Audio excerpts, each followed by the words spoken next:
Before,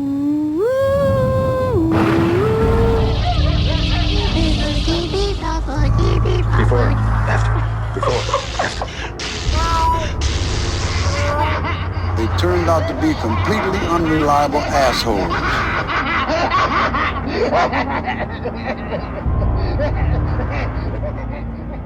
Hello, Tim. Hello, Ryan. And hello, everyone listening. Welcome to Dismembering Horror, episode 166 of Dismembering Horror. The podcast show where myself, Ryan McDuffie, and myself, Tim Aslin. That's right. We're here to dismember a horror film for you. In fact, we've dismembered many a horror film for you. What does it mean to dismember a horror film? Well, we talk about what worked for us, specifically, what did not work for us, and anything else we found interesting or noteworthy. All in the spirit of friends getting together, watching a movie together, then talking about them together. Doing just that. We feel that not only, well, as horror fans, are horror films fun to just it feels like a tackable genre to cover. There's always all sorts of new stuff to discover out there, new and old to discover. But we find the themes allow for a lot of ripe discussion. We also come at it from a filmmaker's lens, in that we that's who we are. That's where our brains are at. So we think critically in that sense. But in the end, as I just said, critically is still just what we thought. All the same. It's all subjective. Anything to add to that, Tim? No. Great. It's all just a matter of opinion, except when it's not and something's really bad. That it's Tim fact. That's right. All right. Objective truth. We're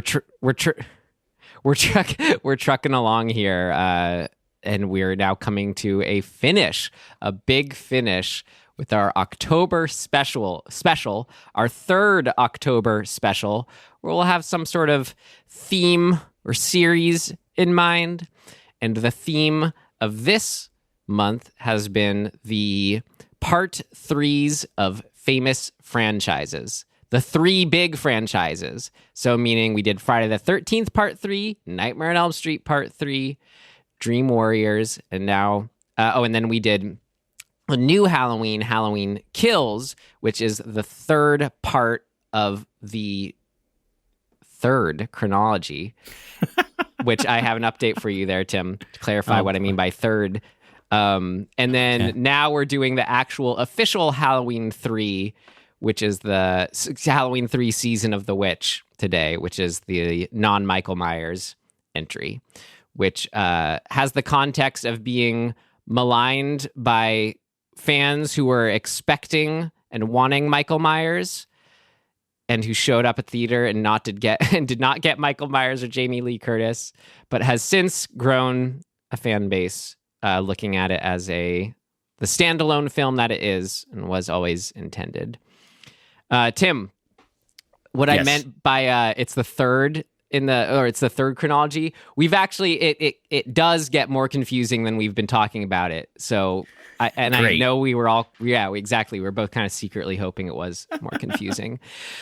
So a friend, a listener of ours, he pointed out, you know, Tim and I, for some context, of course, we love these films, but we may not be like we're not coming from the perspective of like the uber fans who like could say the characters from all the movies, who necessarily remember the stories for each Halloween movie and Friday the 13th movie, you know. Certainly not. Exactly. But doesn't mean we haven't seen them and love them all the same. But a listener who has better memory for all that, he informed me that Halloween H2O, reminded me, actually is the first example of the Halloween series resetting the timeline, because it is a direct sequel to Halloween 2. And so it gets rid of the 4, 5, 6 storyline. Okay. Oh, boy. So we actually could have done a whole probably month on just the part 3s of Halloweens. Well, damn. You know, maybe I'm jumping the gun here, but I would have much rather watched H2O than Season of the Witch. Well, then we're going to have a discussion today, Tim. I bet we are. I'm very curious to hear why. Well, I guess before we get into that, we got to set the stage for Halloween 3 Season of the Witch from 1982 with our trailer. So, here we go. Directed by Tommy Lee Wallace, written by one and the same, even though I think we got some uncredited writers along the way too. Here we go. Halloween 3 Season of the Witch. You don't really know much about Halloween. Halloween. The barriers will be down between the real and the unreal. And the dead might be looking in. The last great one took place 3,000 years ago when the hills ran red. Halloween, the children. You happen to know anything about this Cochran? All I can tell you, mister, is watch out. He's watching you, friend, I guarantee you that. Trick or treat. Hey, Mr. Cochran, just what is the final process? Fellas, I was just kidding. Witchcraft. To us, it was a way of controlling our environment. Hey!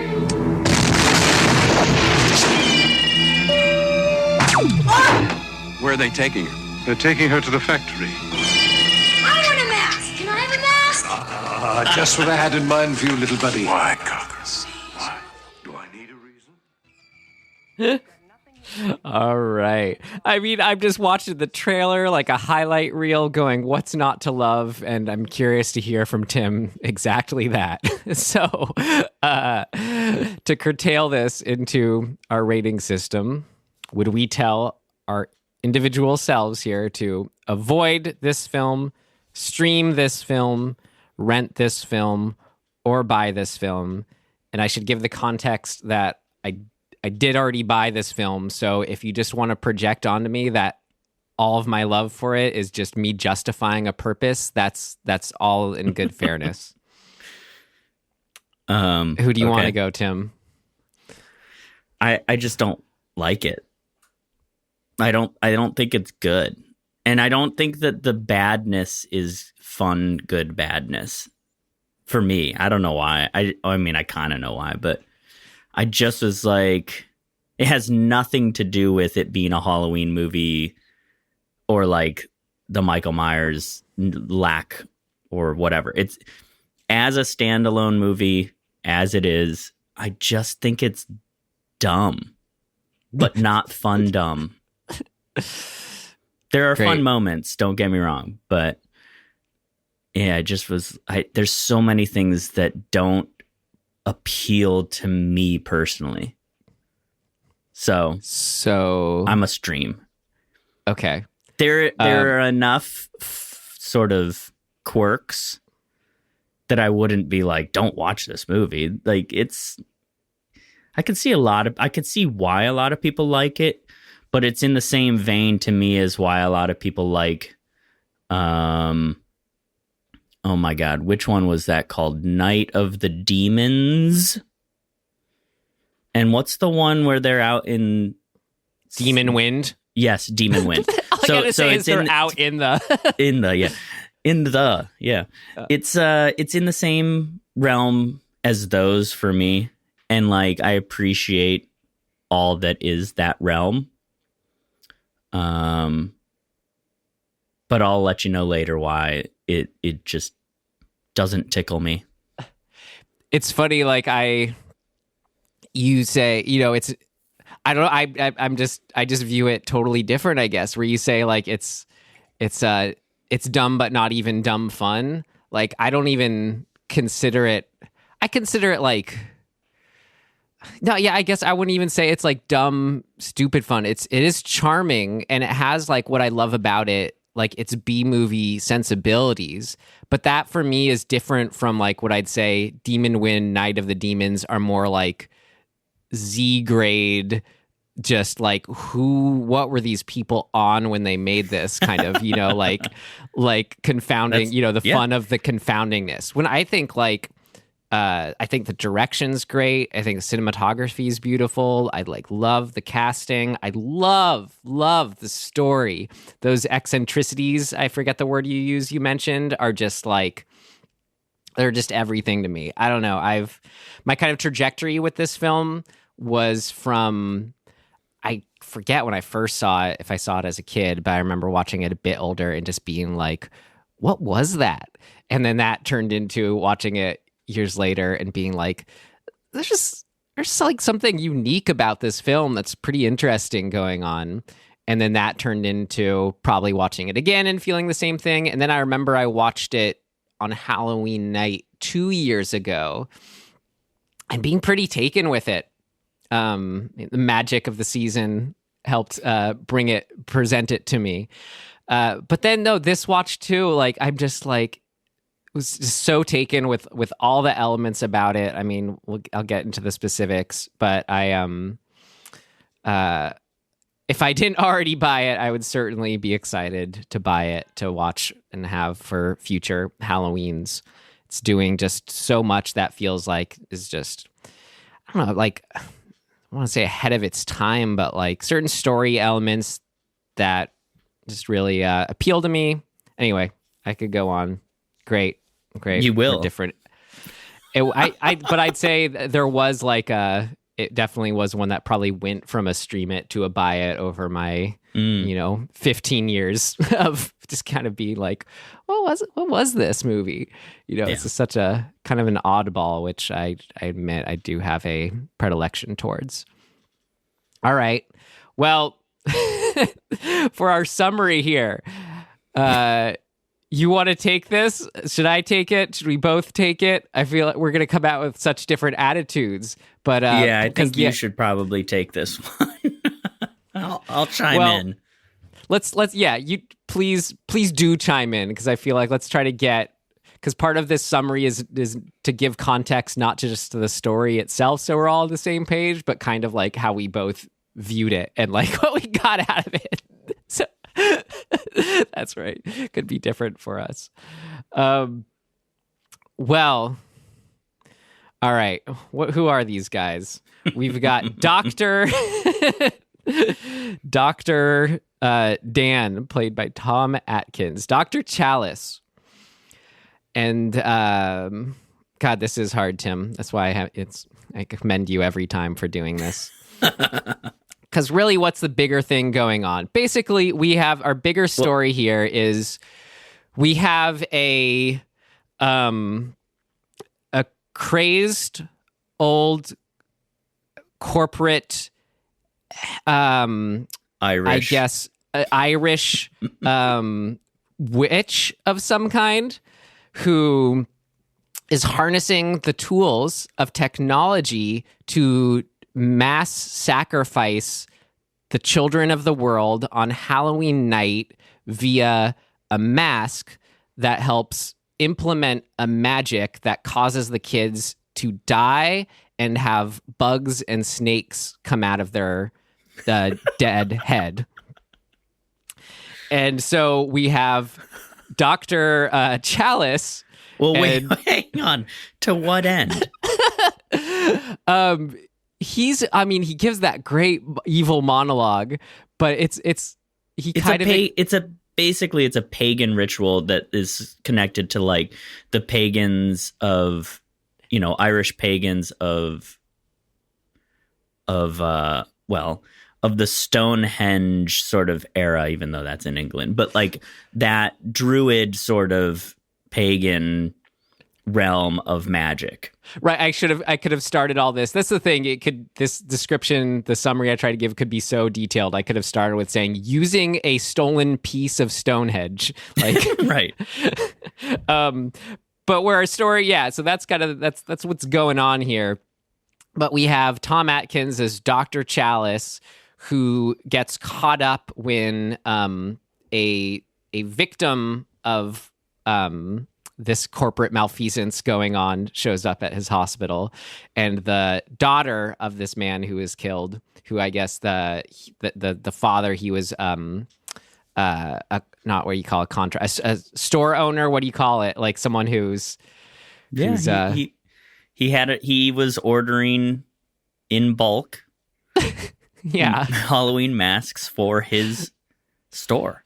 Yeah, maybe smelled too close though, caught on to something, and so we have just a very concerned and and also very interested in Ellie, Dr. Chalice, who just, sees the opportunity, says, I don't care what this woman's saying, I'm going to follow her and try to save the day, which he may or may not end up doing in their tracking down of this company in a small Northern California town. Sure. Yep. That's sort of it. You've left out the robots and the lasers and the, I would say, somewhat, if not completely inappropriate and or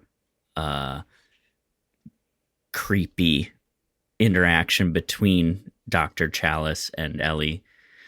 And it is sort of just a mystery. It's like a whodunit and really more like a whodunit. Yeah. And in place of a detective, we have this doctor. Dr. Dan. Dr. Dan. Just Tom Atkins is his mustache leading the way. Yes, Tom Atkins and his mustache is kind of a cult icon in a way for The Fog, exactly. Night of the Creeps, even though I don't think he has the mustache in The Fog, but Night of the Creeps, he's great in. I really want to watch The Fog. I've never seen it. Oh, yeah. Do. I almost did last night, but great. I had bigger fish to fry. Well, I have things I want to say to things you just said, because you definitely did color that summary, or that end summary with your feelings. Nothing wrong with that, but let's all get more into it. You ready then? We'll see what worked. Yeah. Let's see what worked. All right, here we go. What worked? What worked? What worked for you? What worked for you? What worked for you? It worked like a charm, Smith. What worked? What worked for you?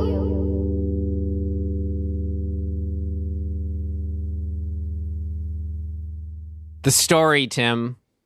Okay.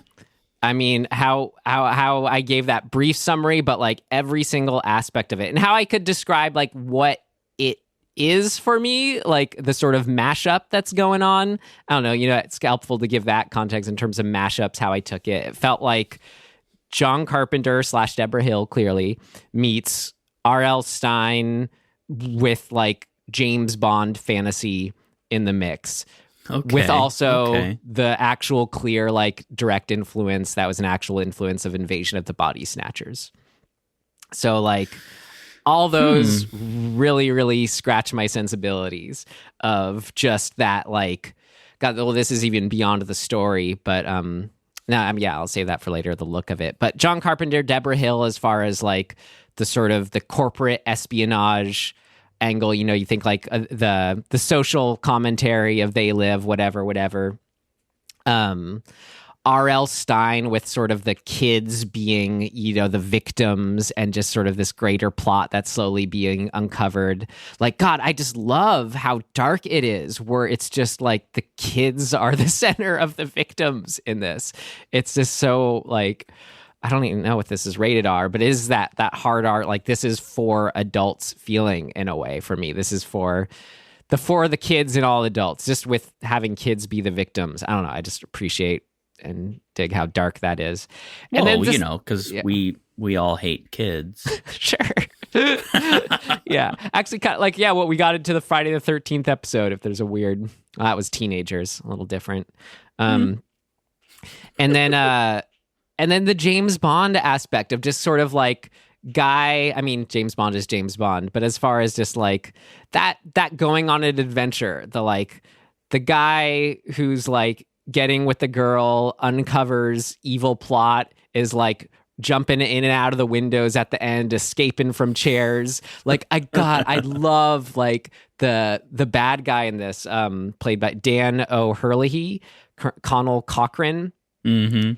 He's like just that classic kind of thing. That's why I say James Bond, where it's like sit the hero down on a chair, tell him your whole evil plot, monologue about it, then put him away in a room for something horrible to happen that he escapes from. Like all that. That's all that. I just love it, love it, love it. Like you said, and I have more on the story, but you're going to say something on that? Oh, no. Okay. I'll keep going then.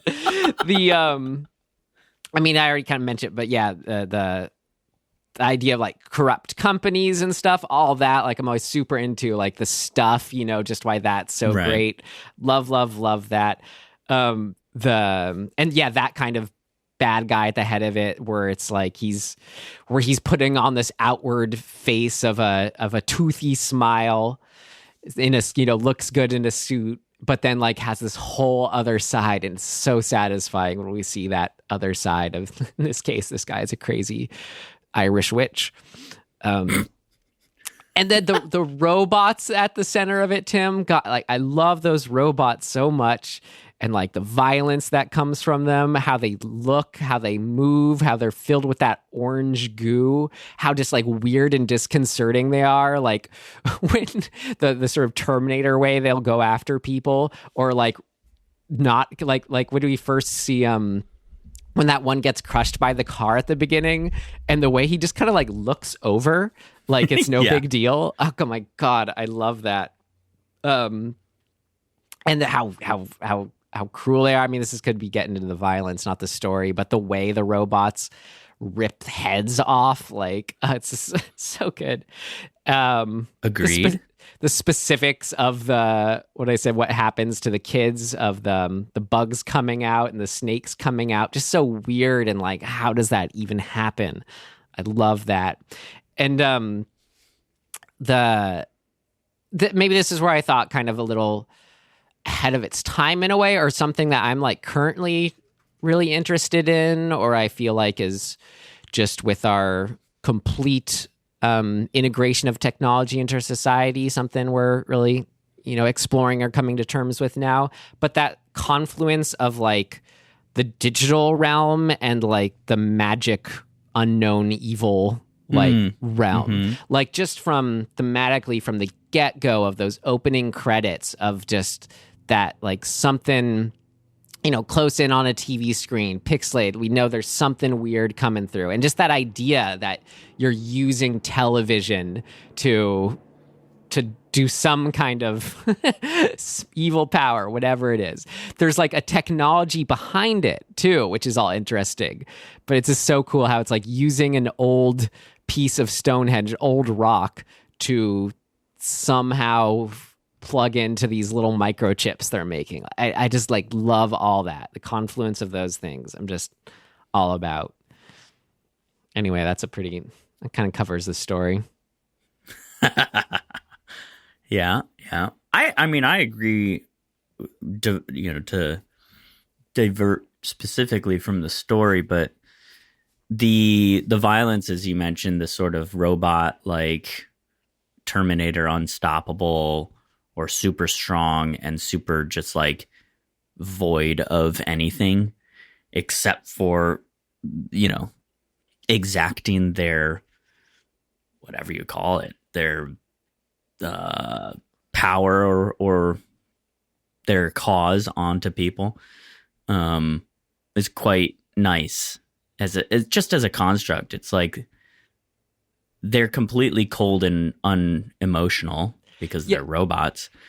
And then it's like they could kill people in a much simpler way.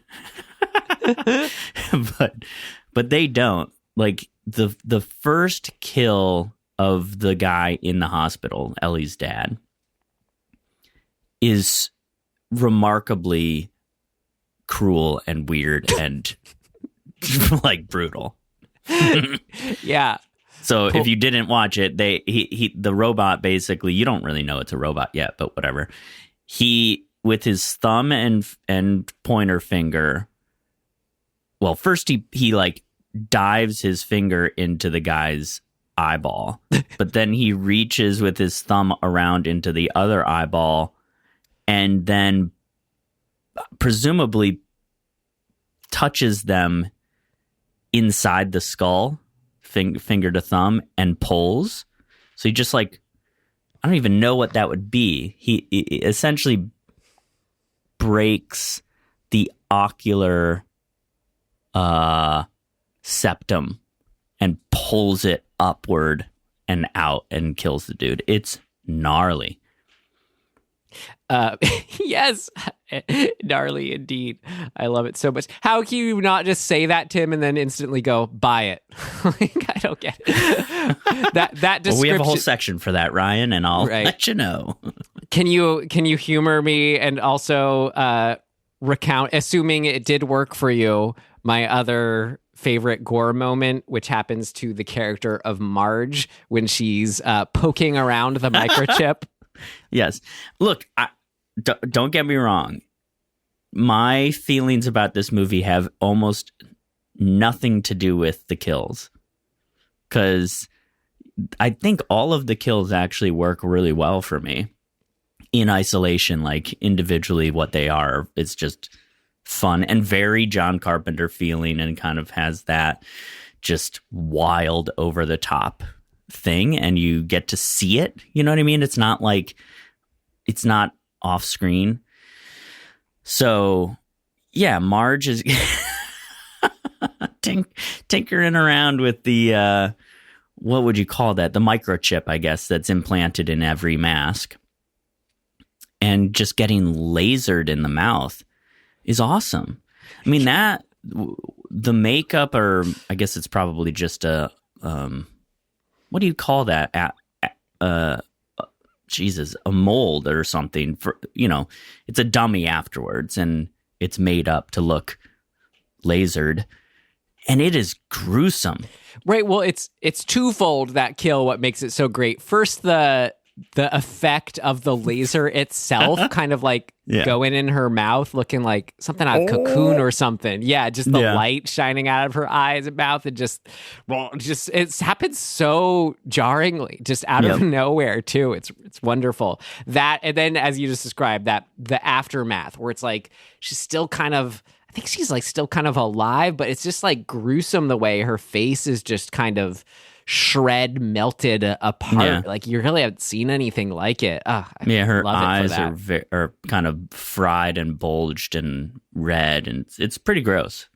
And if we're just on kind of kills now, and maybe general cruelty on display, as you know you want from this kind of horror film, just that whole scenario of bringing in the, like, what's, you know, is supposed to be the over-the-top American family who are the other, buyers.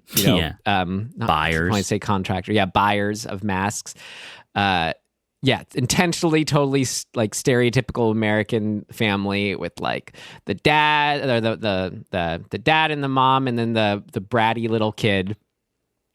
And it's just so good. They're like, you know, brought in with all smiles by the robots or whatever to this room that's like, I guess, evil person's definition of modern American, like, this is your safe living room space. But it's so just creepy how it's like, you know, I don't know. It feels like going into when you go into something like that, like, I don't know, maybe not IKEA, but you know, something that's a stage, but meant to be real.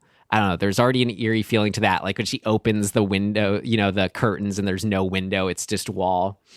But just that, oh God, I love that scene. The kid gets right up close with the mask on. See the horrified parents witness this, what happens to their kids, with crickets coming out of his dead, suffocated face. Love that scene. Yeah.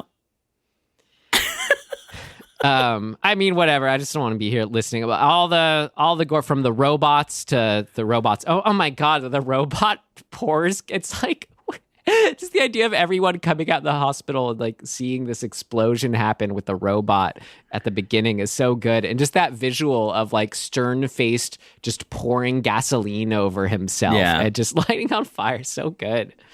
Yeah, Love he it. looked like Conan O'Brien. It was freaky. Yeah, well, that's actually their casting for this was Irish-looking people. Right. Which is just so funny because you just have all these kind of like clean-shaven white dudes in suits standing around this like this factory, just glaring at them. I love it. That's horrifying. I mean, let's be honest. It is, and well, you know that whole town too. I can just touch on that. I love the town. I love the feel of going into a like. I'm trying to think of other movies that kind of do this, but just that thing of there's this town kind of in its own little bubble. And when you enter in, it's Twilight Zone kind of feeling to me. And I think that's why I like it, is that you've entered into this new realm where everything is different, but they're like barely trying to keep it looking normal enough so that people just kind of ignore it. But like, it's so clearly eerie. I think in real life, in middle America, there's lots of places that have that feeling where it just feels kind of ghostish and otherworldly. And you drive in and you go, man, I don't know if I should even be here. Like, I don't belong here. I think lots of people experience that. But yeah, there's something about that middle of nowhere town, empty-ish town. And especially that weird, like the niceties that feel not genuine that you get with people. Like, that's creepy. Well, especially when it's kind of, I mean, about social commentary, there's like Amazon towns now, but just the idea of that sort of town as you described it being attached to a part of this like outside large corporation that has, penetrated all aspects of the community and just sort of build on that already just creep factor, that suspicious factor that's already there. Actually, yeah. Yeah, there's what I'm kind of realizing, I guess part of what I'm saying is there's a large irony of setting the corporate factory megalith or whatever you want to call it in this type of town, because in the US, those towns, the old factory towns, all died because of corporatism. And so they're in a weird way kind of smashing those two things together, ironically. And it creates an even more eerie vibe because, the death of the small town factory town, whatever you call that. I think often it's called like small town USA. I mean, that's where I was born, in a place like that. And, it died away because they mined all of the limestone, and that was it. And once that was over, it's like, what do you have left? Right. Or, corporations like Walmart or, now Amazon, things like that, just eradicated those small towns that were surviving on like a local resource or something like that, or a textile factory or whatever it was. Those are all dead. And they're creepy places to go to. I was in Kansas last year on a road trip, and that's where Baxter, Kansas, we stopped because there was an Airbnb there. And that town was so freaky eerie because you could tell that it had been something once, but like long ago. And it's just, that's a really cool vibe. Shout out to all our listeners in Baxter. Woo woo. We see you. We love you. I mean, you talking about all that, it just made me sort of think like, it's this making a deal with the devil scenario. It feels like where you either you're being destroyed sort of outwardly of the resources being sort of sucked out of your town from this omnipresent force that's not there. and maybe an option that's presented to you is allowing this corporation into the confines of your town to like help keep it alive, but at what cost? Well, and what makes it especially creepy is that typically what we tend to relate to those towns is the mom and pop shops being like pissed off, and rightfully so. But in this town, all the mom and pop shops are like, oh yeah, Cochran, he's the greatest. And that just feels wrong. You go, wait a minute. You guys are not the people who should be saying that the corporate overlord is like great. Well, that's what's so cool about it is it's sort of, in the story sense, you know, social commentary sense, it bridges that gap between, like, let's say the story of Wild Wild Country, where I mean, that, of course, you know, the town hated the outside cult, but the cult members themselves, it's like, oh, there's nothing wrong here. You know, it's that kind of where it feels like as if, like, this situation here in this town is as if the cult actually did successfully spread to, you know, the townspeople. Except for themselves. The one dude. Yeah. Well, it's just, right. It's just so satisfying. Yeah. Again, with just the Cochran and this portrayal of just like, as that people's enthusiasm for him is just an extension of the reality, as if he is just solely this all smiles, making kids toys kind of guy. Like, love that so much. Yeah, it's creepy. It kind of also feels like the same construct as, like, you know, medieval times, where it's like you have to just say that the king is great and everybody loves the king, and it's like you're, you know, over here in pig shit, like just hating life, but like you can't say anything bad about the king. Right. Which is why it's just so satisfying when you have this kind of ending of like guy getting loose from the chair and fighting back from the inside, and just him, you know, destroying it's just total James Bond ending. Again, we're up in the rafters, throwing down all the microchips, electrocuting all the robots, just stopping their evil plan. It's just so satisfying when you just, you know, that bad guy is just so smug and just so, like, you know, false righteous. I'd be so curious, because I loved it, how you would describe Cochran's death visually. Because I loved it, but part of what I loved about it was like, what is going on here? I don't even know what, like, I don't know. I don't know how to even describe it. Well, what he's after he's kind of shocked by the magic from Stonehenge, what does he look like? That's what I found so just like, well, he what gets sort of lasered up. Yeah. I don't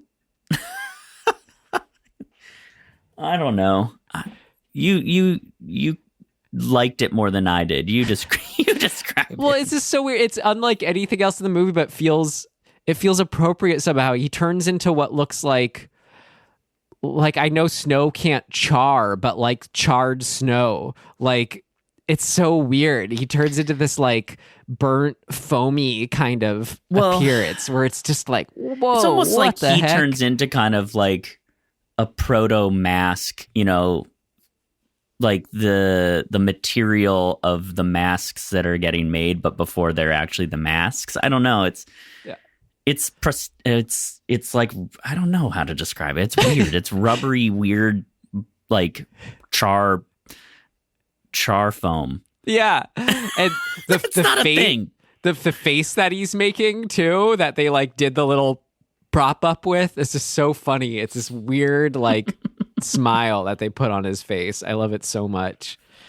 Well, another, I guess, as big as the story was for me, just my other big, you know, why I love this film marker is just don't know how to put it, the mood, the atmosphere, the comes from the 2:3:5 aspect ratio, that comes from the John Carpenter and his collaborator on it, I forget his name, the music, the just super dark tone, and then like especially just like those shots of when it's sort of the transition into Act 3 after he's captured, and then we go, oh, it's Halloween night. Those shots from around the country of Halloween night, like you get different parts of the world. Yeah, that stuff looks cool. Oh my god, it's incredible. I think it's even like what they used for that original movie poster, like the kids. But it's just all that, like, it's like the last moment where you can get any exposure from sunlight before it's completely night, where there's just the silhouettes of the kids walking against this red or orange horizon in their silver shamrock masks. It's just, God, I mean, that's just everything for me. I just think it's so cool. It's kind of in vogue to say, but it's true. There's, as you say, it's such a mood. It's really, I don't know. There's not much else like it. It feels like such a universal Halloween thing that, aptly so, that this movie that's all about supposed to be the start of a new Halloween franchise that effectively captures. And I can't point to anything else like it, but it's really something. Yeah. Yeah. Tim's like, I liked those shots too. That's it. That's about right. I love to, I mean, we're talking about kind of the, the corporate malfeasance angle, but I think that just as much, just like how that also appears in real life, but like in this film, in just television and commercials and just media at large. Like, I just think it's really incredible and almost like a breaking the fourth wall kind of way, where you have this grating jingle that like is just our countdown to Halloween. Nightmare. But it's like, this is the stuff that's just was like normalized for me as these brain worms as a kid that I still have in my head. Oh yeah. I just think is so cool to like have an actual, like, earworm of a song, of a jingle. It's just like spot on commentary for me. It's I don't know. There's no other way to do it, kind of. Like, every time it comes on, you're just like, oh God, yes, change the channel. Thank God. And it also helps us sympathize with our hero, our doctor here too, when he's at the bar and is like, can you please change the channel? Whatever he does, right? Like, we just want to stop this for us. I don't know. Like, for me, especially nowadays when it's like the rare commercial, I'm only on like Hulu do I see commercials now.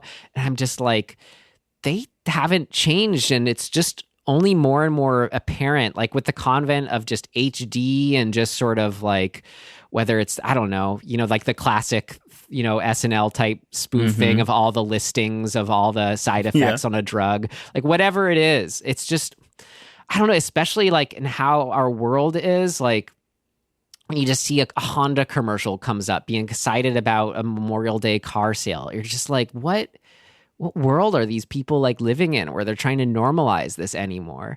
And it's always been that way. It's just about, it's become more apparent, I think. So to have a 1982 film just dive right into that and do it wholly, like with equivalent of an actual jingle, it's just so cool. I love it so much. Yeah, in a way, for me, like the jingle, so the aspect of it that works for me is the commentary aspect, right? Like the jingle and what it's saying, and sort of that commentary of how advertising really is there to kind of brainwash you and like get in your head and turn you into kind of a mindless automaton. Not so different than the robots in a way, I guess, but even just the effect that it has on the people of the town in particular, or the people selling the masks. Like, everybody's just sort of like in this daze of I don't know what you call it, like, hey, yeah, everything's great. Oh, I love those masks. Oh, they're just like, they are brainwashed. It's cult kind of stuff. And the commentary that like that is very far reaching, even though we presume to not fall for it. Like, we're all a part of that kind of mind manipulation, whether we like it or not. And like, advertising is just, it's so insidious, and it always has been. I mean, there's even rules on like things you can and can't do, but it's brutal. So for me, it works. The construct of it all works. The commentary works. And I hate it. So in that sense, it works because it makes you hate it. I mean, on that meta level, I just get so hard. By the end of the movie, I'm like, if I have to hear that fucking song again, and then the movie is over and it's going in my head, and I'm like, I need to go to bed, and this is going to keep me up because it's in my head, and I hate that. Right. I love that. I hate it because it's a horror movie, and just like for it to sort of have that effect on me in a meta level where it's like so grating, yet it's so catchy. It's like it sticks with you. It just, I don't know. I think it's incredible. I guess I kind of put it as I just put it, that breaking the fourth wall way. I don't know if that's quite accurate, but between that and saying meta, yeah, you get what I mean. And that makes you feel it. For me, at least, the ending. What is he yelling? What he says? He's yelling, "Shut it off!" Or "Turn up." Make it stop. Make it stop. Where it just feels like he's yelling for all of us. Just my actual hatred of commercials. You know, he's just he's like yelling for that. But kind of like what I said. You know, just to even also stem from what I was saying about just the overall dark nihilistic tone of it all, you know, the invasion of the body snatchers influence. Like, I love that kind of ending of it could go either way, where it's just this has to get the station to turn off this one last channel. It will or won't be in time. We don't know. But just that like classic, just yelling over and over and just sort of bringing up this frenzy. It's not a happy ending. God, I mean, it just reminds me of like, I forget kind of the original Invasion of the Body Snatchers, but the remake, the 78 remake, is like one of my favorite like 5-star horror films. So if just I remember captures... right, the original one, he's like running through the street yelling kind of helplessly or something like that, and a truck rolls by and has a bunch of pods in the back of it, and he doesn't see it. It's something like that. I don't think that's exactly right, but it is very like, oh, you're screwed. So I can tell you how the original, and I was just kind of saving it for things of note because I thought it was interesting, you know, the director, Tommy Lee Wallace, talking about his direct influence from the original Invasion of the Body Snatchers. Yeah. So how he described it, again, I haven't seen it in a long time, was that like, kind of the actual ending of it was Kevin McCarthy going, "You're next, you're next," you know, which is a clip used in a lot of things, and almost like turning to camera and yelling that, which is great. And that's where it was supposed to cut out. But then what he said that they did is because of studio blah, blah, blah, or whatever, they had to tag on some sort of safer ending of like, maybe actually the day was saved. I forget exactly what it was, but they had to do some sort of tag that wasn't just yelling "you're next." So this ending was his sort of way of trying to, in a way, do that original ending as Don Siegel, that director, intended for the original Invasion of the Body Snatcher. Interesting. So I love that he could do it. But kind of similarly to maybe more the 78 Invasion of the Body Snatchers, of just sort of taking on that feel, especially just in that last, like just that kind of that last half of the last act, of just there's no escape and everything's going wrong and you just feel gross inside. Like, you have Ellie, who's this character who it's like, great, at least she's here. She's fun to be along with. And to have her just have this weird, horrible fate where it's either, depending on your read on it, that she was a robot the whole time, or what I think is more fun is, you know, somewhere in her being captured, they replaced her with a robot somehow. That was my take. Yeah, that's how that she was replaced. But yeah, that's an interesting question. Could she have been a robot all along? Yeah, The writer director said he definitely, like, when he was writing it, imagined it was that she was replaced, but at the same time, the first question asked in a Q&A screening 10 years ago of this film, the guy was like, so which one was it? Was Ellie a robot the whole time, or was he replaced? And he was just kind of laughed and was like, I don't know, I'm just the director, But I don't know, at first that kind of thing was, I just felt so like, oh no, getting caught up in the fantasy of it all, that, that she dies or gets replaced and how tragic it was. But then with that really dark ending, that ending, I'm just like, oh no, this feels so appropriate, of just like this no escape feel. Like that's what helps build to, like, I hate that it's sort of at the expense of the death of the woman, but I mean, in the context of the story, that's what helps build our doctors, our Dr. Chalice's and ours kind of fervor and anger at just everything, Yeah.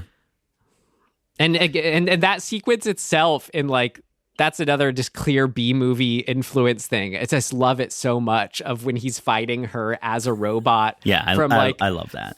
Yeah, from that, like, the shots that are the insert shots where it's clearly like her arms, like she's just out of view or whatever, and he's fighting with the arm, to then when like the aftermath, when it's like her head and a body double, like lying on the ground and next to each other, I love separate. how hard he hits her head with that tire iron. It's really visceral.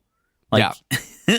whatever prop they made up for that shot of like the actual impact was very, very effective. Because they're like, I almost wonder if they did a take and he kind of like, muffed it where it just didn't land right, or he didn't do it hard enough. And they're like, no, dude, you need to crank this head. And he's like, okay, here we go. And just walloped the fuck out of it.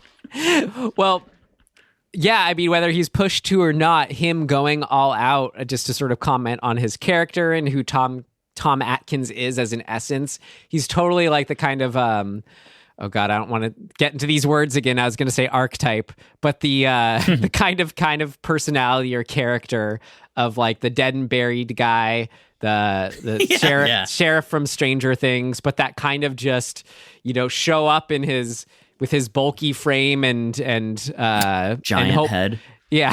And his, oh God, this is so funny. His like tan jacket he's wearing the whole movie just cracks me up. It's so 80s.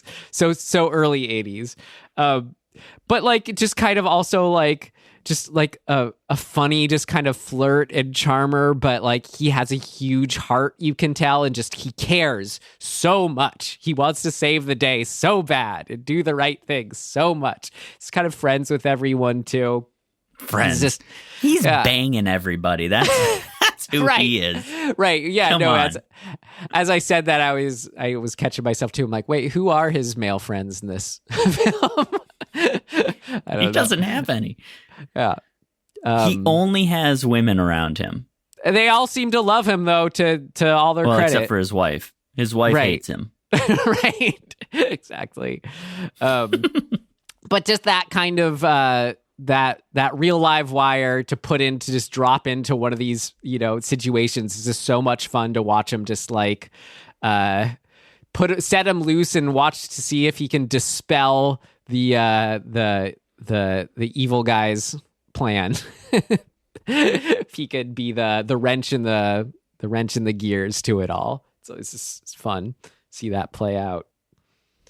I mean, that's actually, I think I'm kind of hitting everything I had here. I only briefly, when talking about the overall mood, mentioned the music, but I just want to say how much, almost I want to say to make up for we didn't mention it in Halloween Kills, because we had so much other great things to say.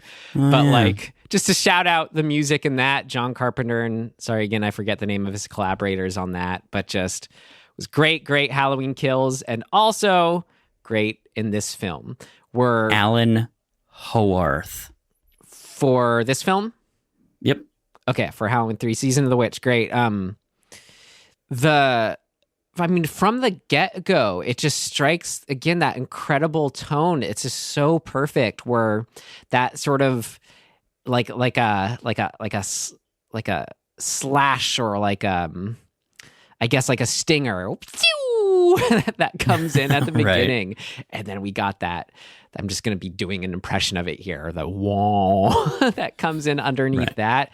It's so effective. And I mean, it's always great in all his films, but there's something, again, with where this film is just all about that meeting point between technology and other forces.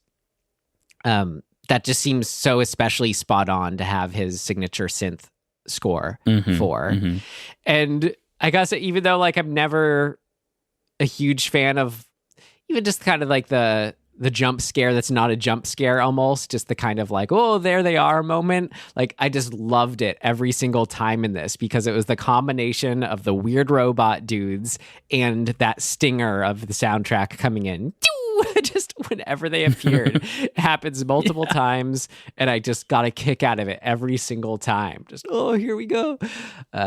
So shout out to the music, and shout out to everything else I loved about this film that I've already said. I think it's time we hear what Tim didn't like about it. All right, then here we go. What did not work? It's not ready yet. Seems to work okay.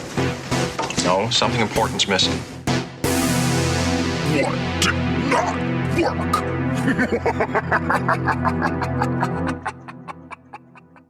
Well, first of all, I had to restrain myself here. So some of the things that worked for you were major things that didn't work for me. So as I listened, I tried to write them down. There's 4 main ones. Okay, so the first thing you said was that you liked the story that's sort of this mashup. I don't like that. I don't know exactly how to solve what I don't like about it, but it feels like a mess to me.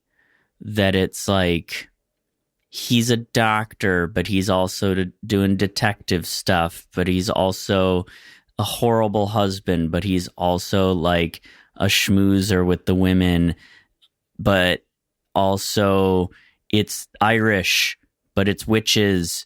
And I know those are sort of supposed to be related, but it doesn't feel related because it's like it's Halloween, but it's St. Patrick's Day because of the shamrocks. You know what I mean? So to me, there's this kind of mixing of iconography within the story and also within Dr.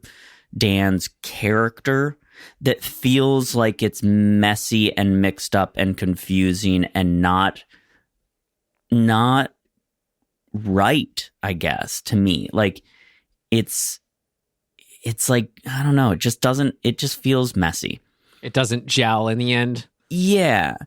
And so in a way, I almost feel like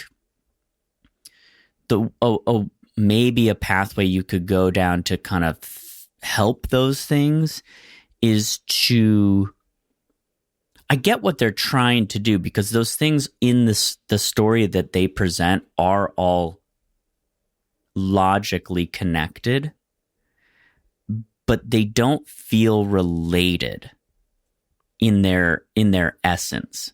And so I think what maybe needed to happen for me to kind of jump on board is, let's take the paganism and the mixing of the ancient power with modern power. That baseline I can get behind.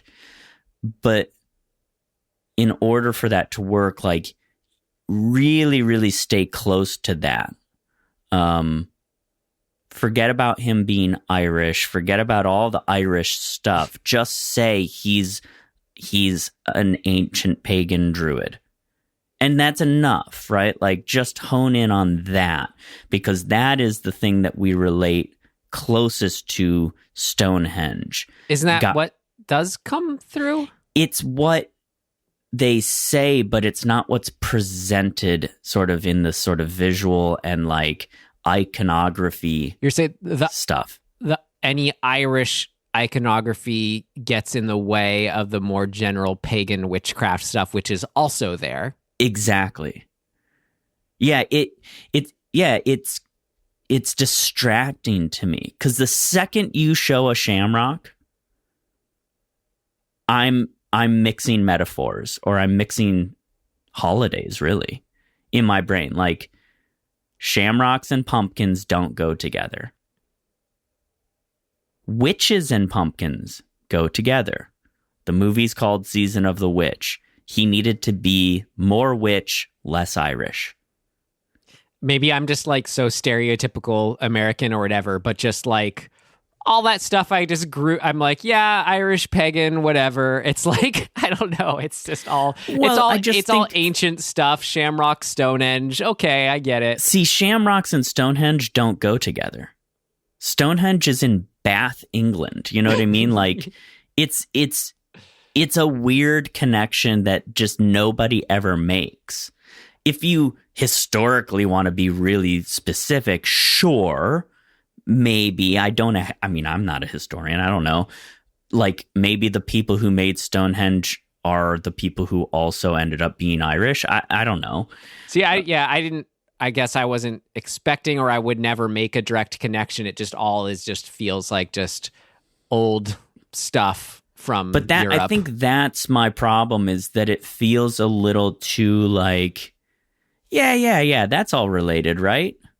And I think that's where I get derailed, because the same kind of applies to the doctor, where it's like, he's only a doctor because they set the first murder in a hospital. Like nothing about him being a doctor adds to the story or adds to his character arc at all. There's one scene where he's like, what happened? I'm a doctor. Let me in there. It's like, who gives a shit? It's for me, the point of that was, or my experience when watching it that way, is it makes it more feeling like he's just an everyman who got wind of this evil plot. Yeah, but doctors aren't everyman like characters to me. You know what I mean? Like doctors are doctors. Maybe I see I have a doctor dad. Maybe that's I'm like okay, there you go. Very familiar in my life. That now we know why you like this movie so much. Yeah, you see your dad in Dr. Dan with his mustache and everything. Mustache. Yeah. So that be that as it may, the next thing that you said is how you like that, like the victims of this horror are kids, right? And that the kids are sort of at risk. Well, what it makes me feel like, in sort of a thing that I couldn't quite put my finger on of why I was like not feeling the plight of Dr. Dan, is that if kids, all over the world are the people who are going to suffer, he either needs they kind of do this where he's not a great dad. He's kind of just like, he's trying, but he's failing. You either need to really double down to me on him being kind of like a failure as a dad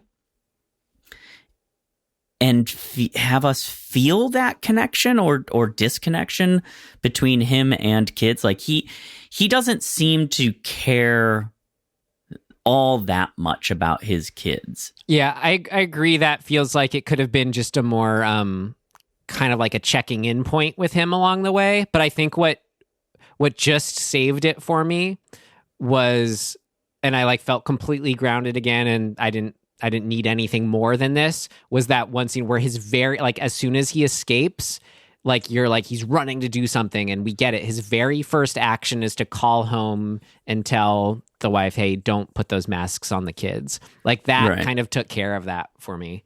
So I think, there's a few ways that it could have been helped for me. One would be to sort of put his kid into the movie somehow more immediately. I don't personally like that, but I could see that like helping it along. The other, which I think is a very cool idea without spending too much time thinking about it, because it's probably got issues too.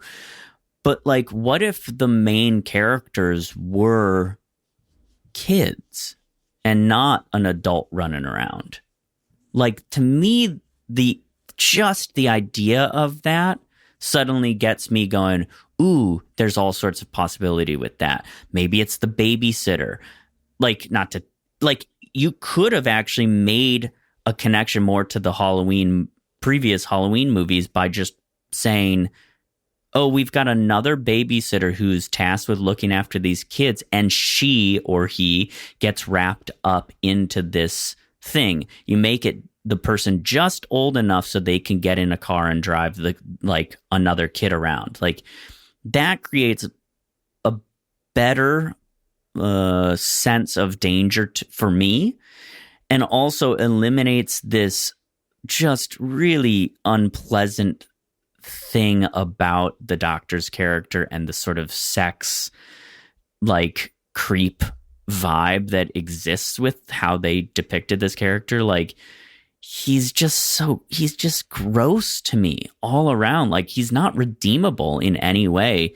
He's cheating on his wife with like 50 other people. I don't care if his wife sucks. Divorce your wife. Like, all of that stuff adds to him just sucking. I took every time I've seen this that they are divorced. Okay. Not that changes anything greatly, but just maybe just it would enough. help if it was more clear. I guess it would help if he was a swinging single guy. That's literally how I watched the movie. Yeah, it did not. For me, I missed it. It did not feel that way. It felt more like he's avoiding his family, and that's what he's being accused of. I saw he was avoiding his family, but maybe it's just I get that sense. I don't know. I just pick up on that vibe so much of like when he enters the house, I'm like, oh, they're separated, you know? Yeah, nothing explicitly told me that, so I didn't make that assumption. Okay, so moving on, kids as main characters maybe would make me like it more. Can I say one thing to that, or before you're going to go on to something else? It's fun because I almost equally get excited for, like, I see what you're saying. I kind of equally get excited for another kind of movie, you know, picturing that where, you know, I said Goosebumps is one of the influences, just where that, right. It would be more in that direction. But there is a thing that happens with those movies, even though, like, I'm always someone who's talking about, no, like, kids, teenagers, like, your reality at that age is just as like you are when you're an adult. It's just as valid, and things are just as scary. You aren't lesser of a person. Yet, I will say, for a film, there is an effect that maybe it's just, I don't know, it could be more to this. I'm not saying it's cut and dry, but for a film, it does feel like when you have adults at the center of it, there's something just more plugged into like how just dark and messed up the world is or can be. So just the kind of just that overall just dark feel that comes through this film, I don't know if it would quite as much if there were younger people at the center of it. So that's why I think I'm, you know, I don't know. It's, as I said, I could get excited for that version, but I like what setting it in adult land kind of does in that tonal sense. Yeah. Yeah, I mean, I think you'd have to be really careful about the ages of the kids that you pick. That makes a huge difference as to how all of that stuff lands. Okay, so the next one was like, you really like the snakes and the bugs and the ambiguity of all of that. I just am like, it's too disconnected. Yes, it's cool, but like, I need a little bit more, just a little bit more. What the fuck is going on? Like, why? Like, the magic is so ill-defined or undefined, either way. I'm like, I can't even get on board with the threat if it's just complete bullshit nonsense. You know what I mean? So I needed more. Like, just give me one line that tells me why it's snakes and bugs. Something. Yeah. That's so Something. funny. Yeah, that would ruin it for me. Like for me, it's like I am watching it from maybe just a very accepting kid like mindset where I go, ooh, this is the magic of this thing, and the fact that I don't know how it works, just it feels like just that much more kind of scary and unknown, and there's just unknown powers at play. Just because at face value, I take it. Versus if they did some kind of connecting thread, I just kind of be like, okay, cool kills. Versus this on top of that, some kind of undercurrent of, ooh, what is this? What is this? Sure. I think almost honestly, all it would take is a broader connection to witchery and like the associations we make with witches of like potions and Eye of Newt and Batwing and like these sort of iconic ideas of like what goes into making magic for a witch. If you just had a little bit of that somewhere, somehow, I would be more on board with the with the heads turning into bugs or whatever. Yeah, that's funny. I guess that is the obvious connection with them. Yeah. So the last thing that I wanted to address in regards to our differences in how we see this is that I walk away from this movie being like, this whole movie is just one big troll. Like it's just trolling me as a viewer with the theme song and with the like non-ending ending and with like just the sort of, it's like it's a Halloween movie, but it's not a Halloween movie. Like all of those things feel borderline like a middle finger. Wait, you gotta, what do you mean non-ending ending? Because this for me, it is an ending and it's a great ending. It's not pat. I just, especially for horror movies, like I don't want it, like, or this kind of story, like, God, leave it with that chilling invasion of the body snatchers. Like, what's gonna happen, where are we at? Yeah, it just feels, I don't know. It doesn't feel good to me. I don't know what that means exactly, but it's partially him, and I think I have a really hard time with him as somebody to care about what he thinks. And so by the time we get to the end, I'm like, I don't care that he's upset. There's a weird just disconnect happening with him as a character for me and his plight. I'd almost rather, I don't know, maybe it's right that because he's such a kind of unpleasant dude that it's fitting that he's in that position to be powerless, but it just none of it comes together to feel like an ending that is satisfying, even if it were a cliffhanger ending. Like even that's unsatisfying to me. So that's just a matter of subjective feeling, I guess. I mean, I can see what you mean. Like there's maybe isn't like a clear like arc or thread that's sort of playing on his character. But for me, who's not really interested in those things, I guess, or it's not the top thing I'm interested in movies, because he's such a type that is about the immediacy of the moment and like that emotion of the moment.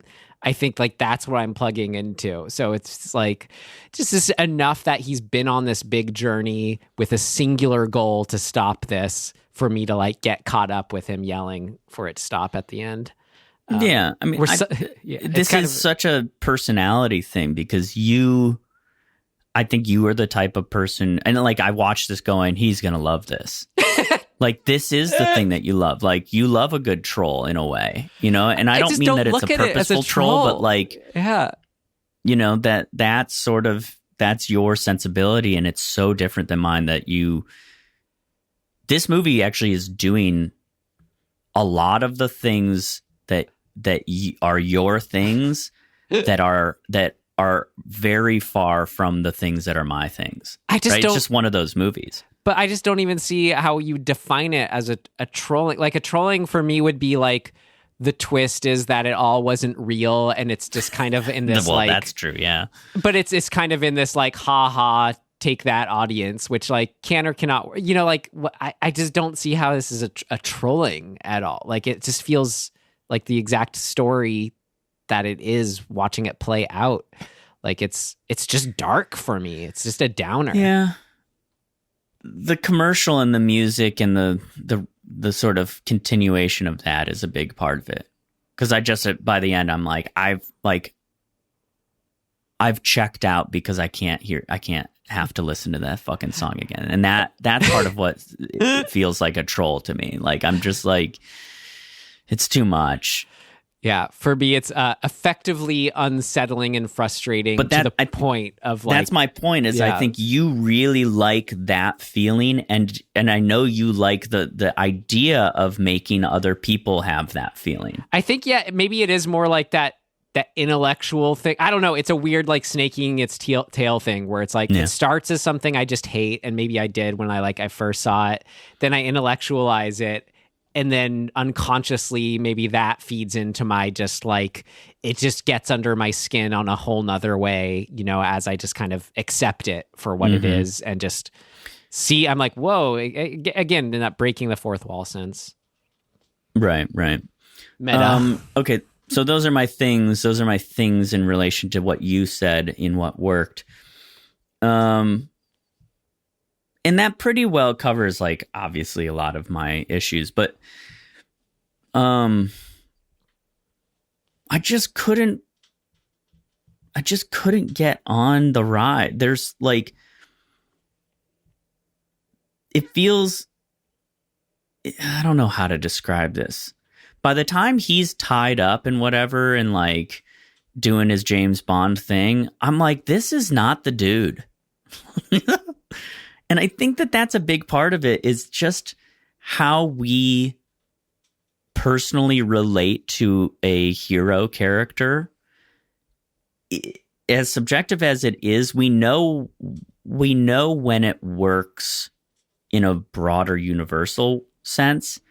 And this casting, as much as I actually really appreciate Tom for what he is and who he is, but it just never felt correct to me.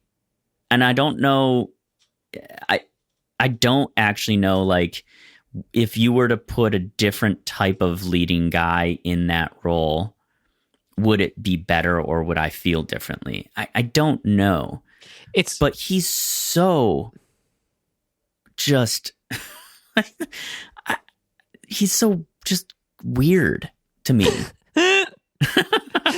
But he's so who he is too. That's, I don't know. I get what you mean, how it feels like, and this is maybe what took me a while to get like on board with the movie, where it's like close enough to maybe something that could be a little more like realistic, playing out the sequence of events, horror films, but it's like really at its heart this kind of this B-movie story as I see it, and just not trying to be anything more kind of thing. And I think something about his person type plugs into the latter more than the former of type of film. Yeah, I don't know. I think ultimately, honestly, mustache. I'm derailed the second he starts flirting and like getting excited about going off with this girl who looks like she's about 17. Right. And I'm like, no, this doesn't gel with me. I'm sorry. He's like middle-aged bro grabbing his Miller High Lifes, you know. I wish that moment was where I wish I was watching it with you, Tim, when it's like trying to play it all like nonchalant, but like has already bought a 6-pack for them. He like hides under his jacket. The commentaries for this film, they're like really making fun of it, of the whole situation. It's funny. That moment, I mean, I don't know, man. It's of an ilk and a outlook on like masculinity and like an era in particular of like cool guyness, that like being a swinging dick cool guy where you get to go maybe get laid is such a off-putting thing to me as a character type that like it's almost in a way the opposite of like a save the cat moment. You know what I mean? It's like you kind of want to, you can have a really despicable lead character if you do some form of something to get you on board with him. And this, like, I feel like just does the opposite. He slaps his colleague's ass in the hallway. Well, what I mean, what if that's the relationship? No, Ryan. No. Have we learned nothing? Like, it's just solidifying him as a gross, misogynistic, like, douche. Like, that's just not, it's not redeemable. And so, like, he's doing that stuff from the get-go. He's like, you know, a shitty dad, a shitty dude, a shitty, like, boss, just like, he's just sucks and as a character. And I almost feel bad for Tom Atkins because I'm like, I wouldn't want to play this dude. Like, I just wouldn't. So for me, that's really, it's kind of a hard no where I just go, I'm out. I can't get involved in this guy's story. It's weird. Maybe I'm like coming from the place like, I don't know. He only actually, my kind of in for him was hearing like a lot of women horror fans talk about like how much they love him. And that like, doesn't make it better. It doesn't make it okay for me. I mean, I didn't even finish, but like I was saying, they kind of turned me on to this weird innate charm that he has.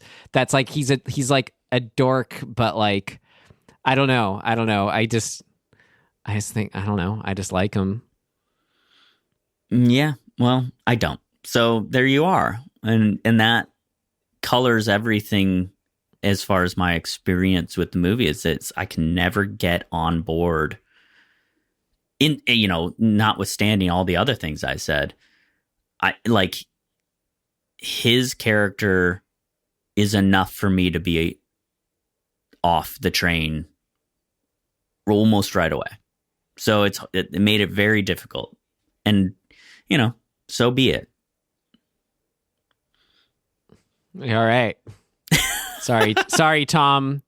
Who's nothing against Tom, man. Nothing against Tom. I really do think it's a lot to do with the era and the way that they write this character. And I think if they were aiming at some of that speaking to some broader thing, for me, it just failed. But you know, that's the way it goes sometimes. Sorry, Dr. Dan, I should say that. There you go. It's just his jacket is just so stupid. I just yeah. I don't know. It's like I don't know. Yeah, I don't know. That's all I got. Great. I know. I was just looking at my notes being like, oh wait, I didn't really have anything. It was just that at first Ellie's fate made me sad, but then when we got to the ending of just how dark it is, I'm like, oh no, this plugs in.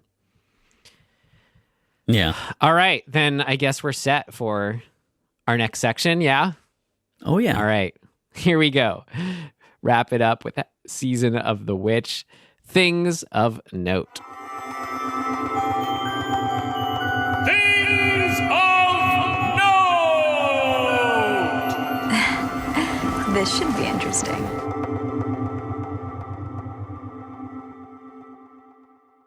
Well, I had fun digging into the various special features and whatnot, just different tidbits from all that. You want to hear any of that? Of course I do.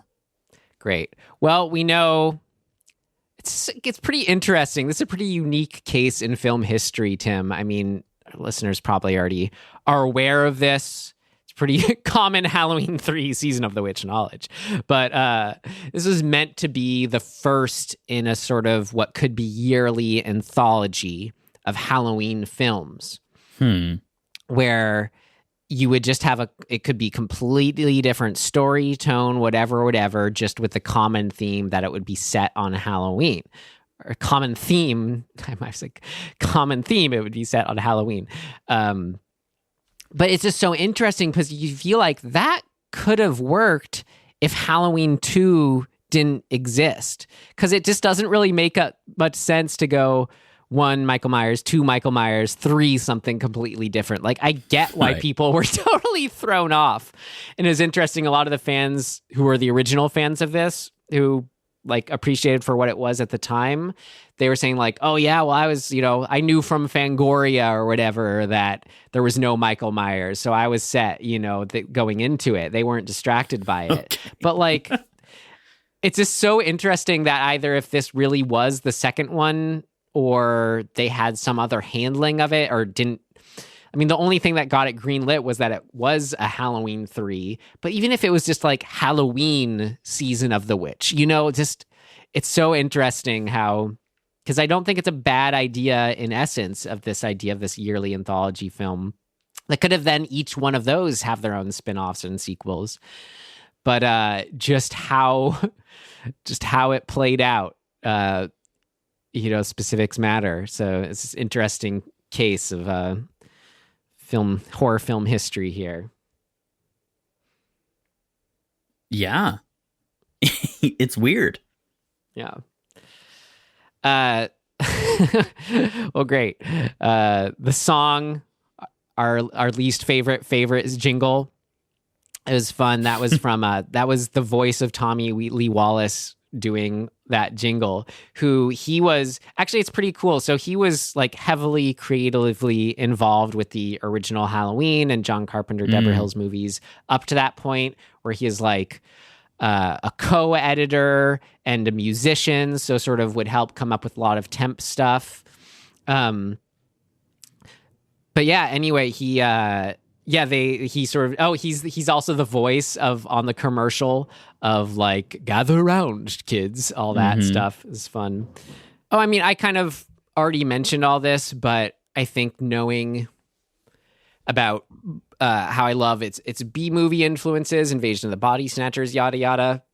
But I did think maybe that is one thing that helped me plug into it, is hearing Tommy Lee Wallace talk directly about the influences, where he mentions, Invasion of the Body Snatchers, but then also mentions B movies like The Giant Gila Monster and The Killer Shrew, but then also sort of mentions, combined with like there's an evil unknown plot with a community at foot. So like Stepford Wives and then John Frankenheimer's Seconds, which I've recommended and I think is great. So kind of like the middle ground of those types of films. You think that clear B movie and then this sort of, evil plot is afoot. And what he said specifically, which I kind of repeated earlier, is he loves that those films, they don't try to be anything more than that. So I think that's really what I appreciate and plug into, is this like early 80s era melding of those two exact things. So that maybe does allow me to like forgive a lot about needing everything just to kind of gel or have a bow on it. But I don't know, maybe not necessarily that. That I didn't need more necessarily. It's exactly that. I needed less. They needed less, right? That's cool. You know what else is cool? Production company, Dino De Laurentiis, right? They're the company that did the second, did Evil Dead 2, but then got into this very protracted sort of issue with Universal to make Army of Darkness and the rights, and they ended up being a co-production and all this stuff. And that happened many years. Like, this movie was a co-production, distributed by Universal and produced by Dino De Laurentiis. In 82, Army of Darkness was 92, I think, is when they were having their debate, ended up coming out in 93. So it's like 10 years of relationships didn't do them very well leading into Army of Darkness, apparently. But like, pretty cool to see how Dino De Laurentiis in particular really did have a hand in a lot of these iconic horror films. Oh yeah. Yep, Dino De Laurentiis Corporation. Look at that guy. So Italian. Yeah, no, it's fun. Forget the names aside and everything, but just the franchise as a whole, there's been a lot of passing back and forth of the executive producers, who owns the rights, all their feelings on how this film came to be, whether they are for it or against it. It's interesting. All right, let's see. That I thought you might appreciate this, Tim, from a filmmaking standpoint. The shot when Dr. Dan's escaping from the room, how he covers the security camera with the mask. I actually did like that. Yeah. So apparently, everyone's kind of like, oh God, how long is this going to take? Are you sure this is going to work, director? Da, da, da. The Tommy Lee Wallace was like, yeah, no, of course he can. And like threw it on and just like no problem got it on there.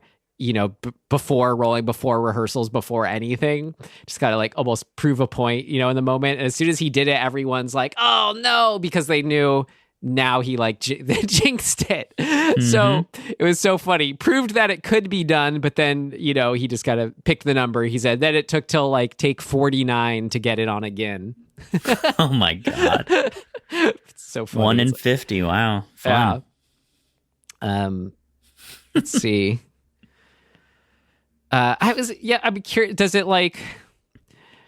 I don't know. Maybe again, it's because like I read about the background before, but feeling like less gross about his character. I heard the actor who plays Ellie, Stacey Nelkin, like just hearing from her talk about how she loved the character of Ellie, just liked her, and a big part, or not a big part of that, but she said an aspect of that was being interested in older guys, which she was. So.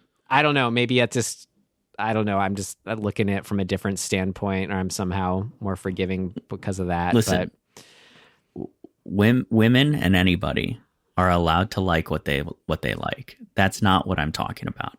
I'm talking about the optics of an older man and a woman who looks extremely young. Getting like kind of involving each other in this male sort of, hey, I'm cool, I'm a charmer, I'm this, I'm that. It's the optics and like the way that makes me feel. I don't care if women are attracted to older men. Like that's irrelevant. That go for it. That's not the takeaway for me when I see this. Like it's the feeling that I get when you depict an older dude being like, that's weird and gross feeling to me. Yeah, I get what you mean. She even looks like younger than a Bond girl in a way. And it's like, plus the added context of she's the daughter in this situation. Right, exactly. Yeah. Exactly. Well, you'll like this. I mean, to even like make your point even more, like I remember watching it and being like, when there's the other woman that shows up at the motel, Marge, being like, man, she's actually, more likely to be his wife kind of thing. That actor was his wife at the time. That's funny. It's like whole weird situation there. Yeah. Yeah. I mean, not to go down the rabbit hole too much, but like the trope of the kind of not goofy, what's a good word? The lumbering older man and the like super young, beautiful starlet ingenue sort of getting together is just, it's so overdone and so kind of like living in this fantasy, this male fantasy realm, that it's like now we're at a point in cinema where it's like, if I see that again, I just am immediately like, ugh. Like, can we do something else? And I get it, this movie was made in 82, so whatever. But it still has that effect on me. Yeah. It's weird. But hey, don't do the reverse. Don't you dare do the reverse. Don't have a young, hot guy, a 19, 20-year-old guy getting with a 50-year-old woman. Don't do it, because rest assured, Twitter and every critic out there will lose their fucking minds. And we've seen it happen. Like, there was a really interesting article recently about the Bond movie and how people were being like, are we still doing this old man, young woman trope? And you know, maybe that's justified to this in the same way that I'm speaking of it. But I will say the woman in Bond is like 35 or something like that. So it's a little less of the thing that we're talking about. Right. And he only shakes hands with Ana de Armas. Exactly. But then you flip it and you go to another Daniel Craig movie, which is specifically what the reversal of this thing, when he's a young man and he gets with this like 60 or 50-year-old woman, and you read the reviews of that movie. I forget what it's called, but back in like when that happened, people lost their minds. They're like, you can't do this. You can't have an older woman being sexually attracted to a young man. That's unacceptable. So like the double standard is just crazy in the history of film. And so I think when you see a trope being furthered now, it's important to at least just say, yeah, that's kind of a double standard and a thing that maybe we should move away from, and see stories about either more realistic or just different than what we've been seeing over and over again. How long ago was that Daniel Craig movie? Just because I mean, maybe it's a while. I mean, it's probably 15 years ago, I would guess. I don't remember what it's called. So, I mean, God, I mean, it's infuriating to think of people like just inherently thinking there's something bad or wrong with that. That's such a horrible, unthinkable it's double funny standard. Like, I'm pretty sure that's like the point of the movie.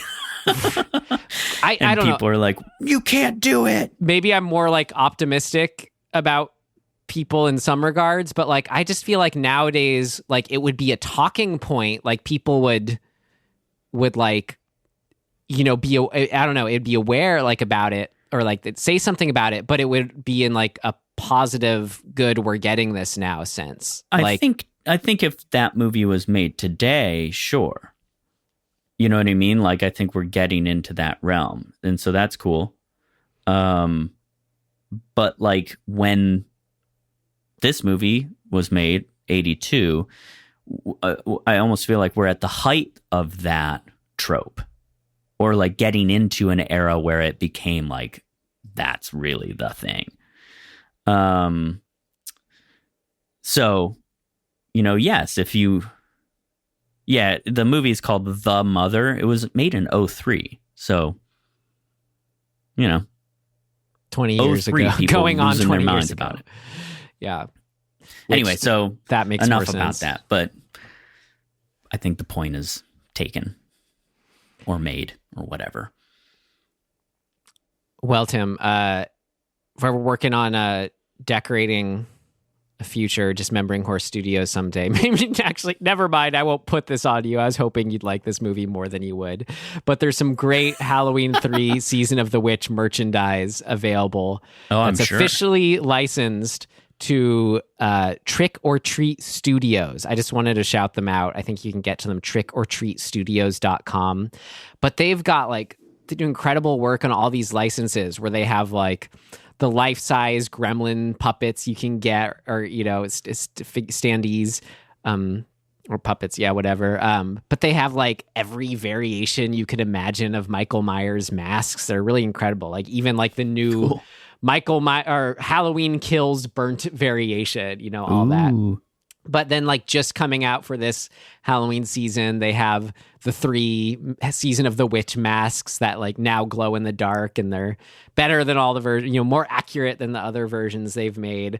But I liked the little stuff that they had. They had like a silver shamrock final processing sign you could get, just fun stuff like that. But they have old stuff like Universal Monsters, like all this, like a Invisible Man bust, all this neat stuff. So just shout out to them.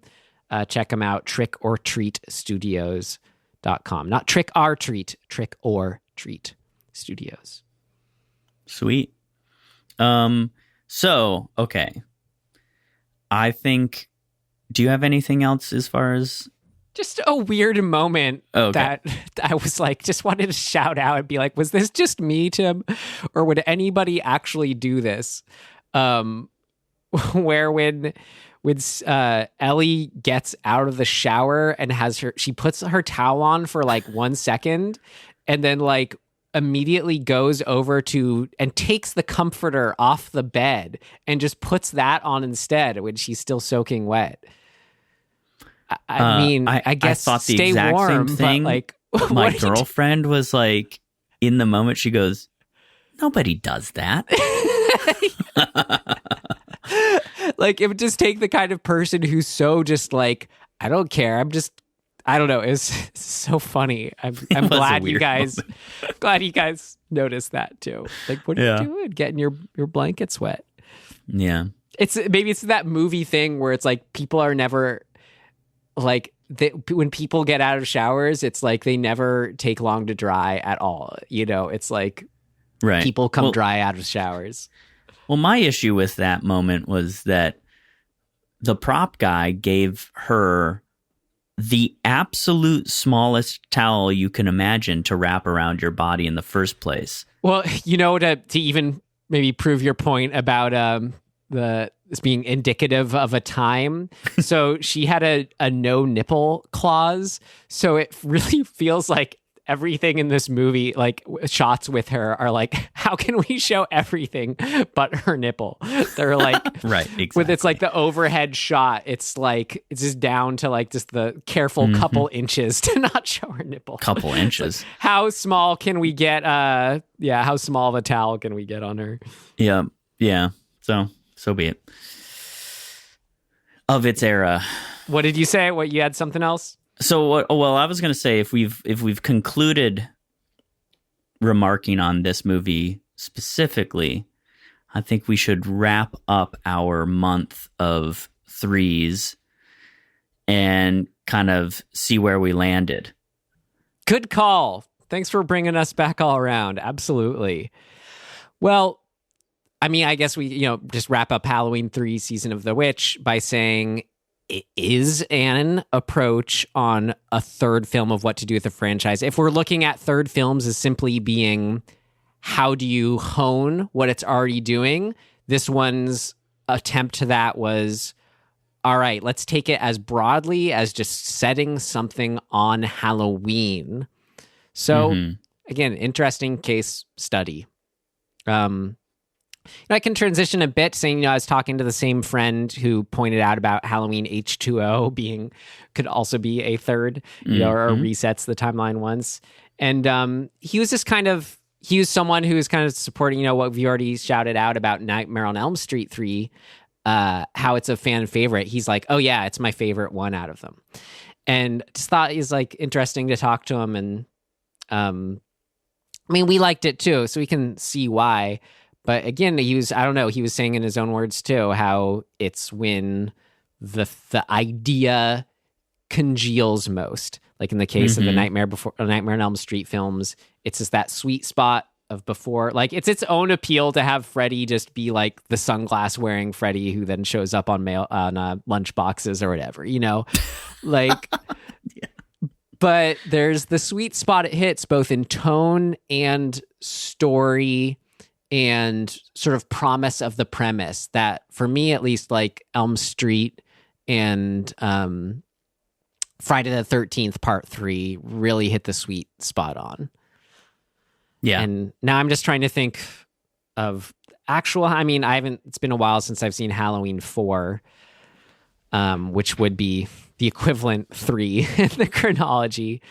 But when we are looking in one chronology, Jesus. Yeah. But when we do look at Halloween Kills as the third, I don't know. I think it does do something really interesting as we look at the context of a third, of doubling down on, like, if the first 1 and 2, I mean, the first one especially, it's all about that atmosphere, tone, minimal showing kills, minimal kills, yada, yada. It's just the music and him standing there and the breathing.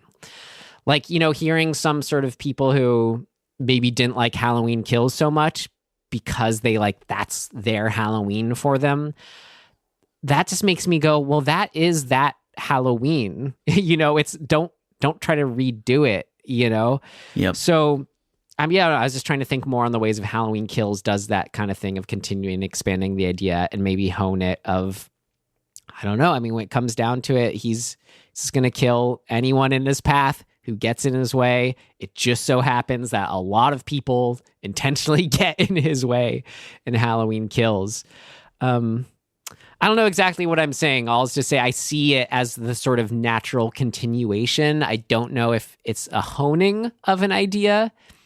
Maybe it could be just because, like, let's just assume they made 2 more Halloweens that were exactly like this one, where it almost does make sense that Michael Myers would be, killing to the extent that a Jason would, depending on the specific circumstances of how they're trying to stop him.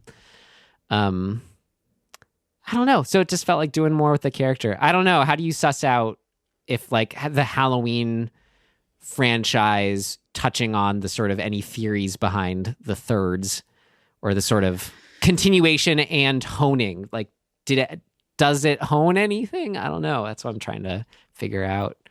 I mean, I kind of have this conclusion that in a broad sense, what we've talked about that like kind of worked in terms of the third movies or the third installments of things is 2 different things potentially. One, broadly speaking, we've liked the movies that are able to take the premise of the movies that came before and further them, meaning take them and kind of do the same but more. And those seem to be a little more successful. Nightmare on Elm Street 3 does that. I think Halloween Kills does that. Friday the 13th doesn't really do it, but it does stand as sort of the new depiction of Jason. Like the iconography of Jason arrives then. I feel like, no, I mean, I definitely argue Friday the 13th still in its own way fully does what you're talking about. It's like him getting the hockey mask. I look at literal and figuratively it coming into itself as a franchise. Right. The second thing I think that really only Friday the 13th, Nightmare on Elm Street does, but not even really that much. But I think is maybe this is more my editorial view of the third installment of movies, is when we feel a sense of conclusion that the movies, you look at the movies from a broad beginning, middle, and end standpoint. And so if you use that outlook, Halloween Kills really, what we talked about, what worked is that it's the middle of 3 distinct movies that have a beginning, middle, and end, but is muddied by this reality that is the first movie is the setup for that new trilogy.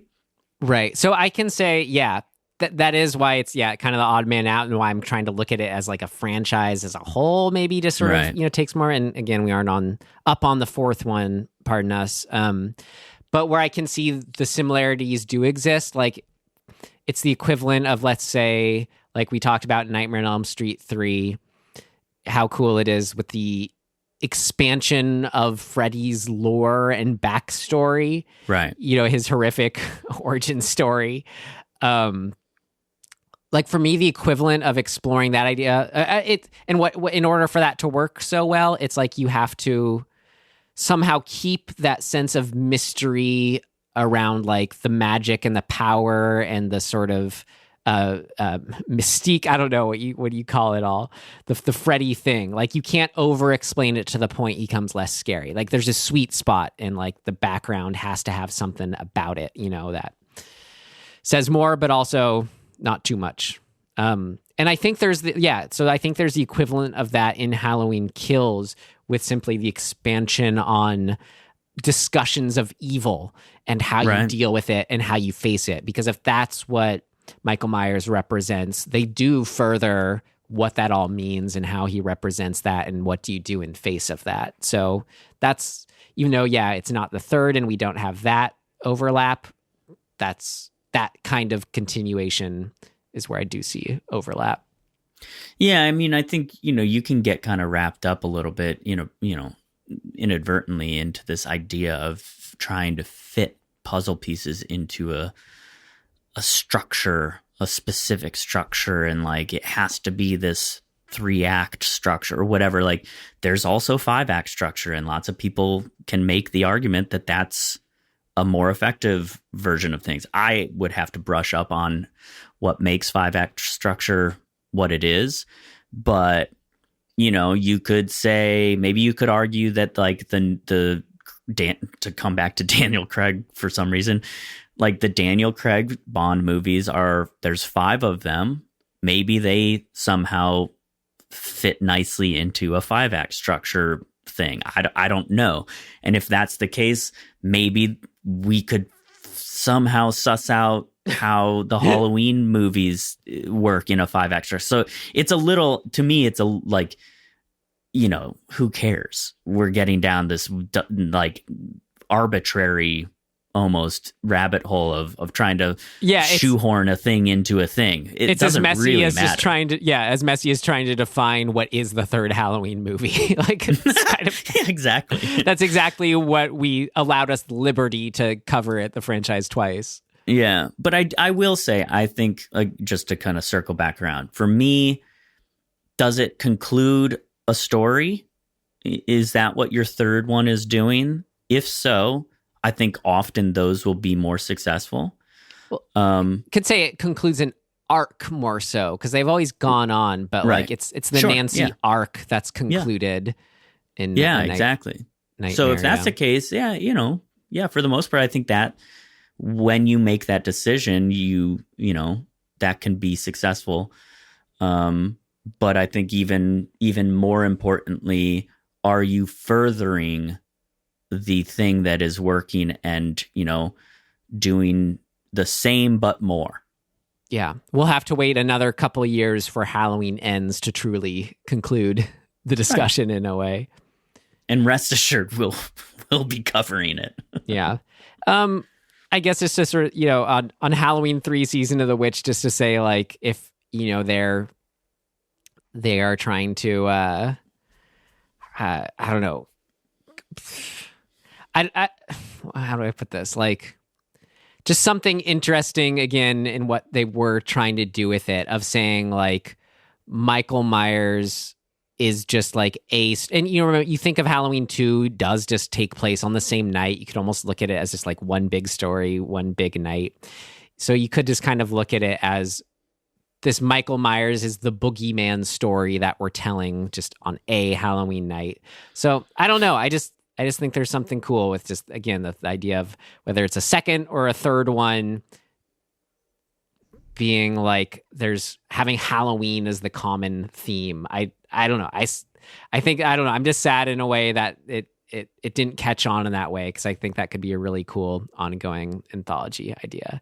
Maybe too much for now, but sorry, I had a bit more of a pointed way to say something about how that ties into what we were talking about, but whatever. Just a lot can be done with the Halloween idea, so I think it's cool with a third one that they tried to do that.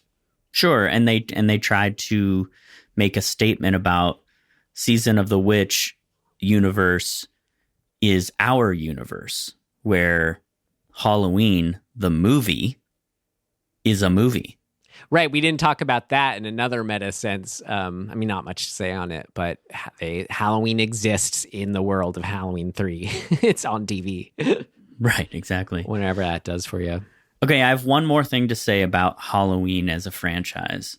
I saw this today, I think, on Twitter, and the person also said that they're sure that this idea is not original to them. They were like, I'm sure somebody else has said this a million times, but it just occurred to them.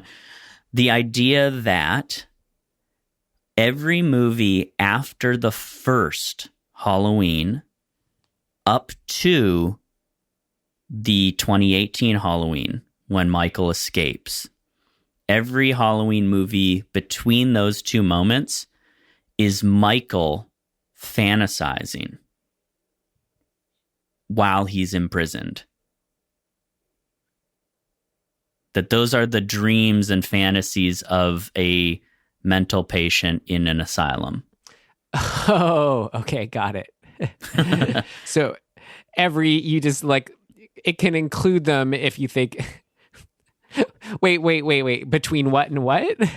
So between the original and making the presumption of the current canon, which is Halloween 78, Halloween 2018, and Halloween Kills. If you presume that any other movie of the Halloween movies, maybe not Season of the Witch, but you could probably fit that in, that every other movie, 2, 4, 5, 6, 7, H2O, whatever, that all of those movies are fantasies of Michael's while he's in the asylum. That's fun.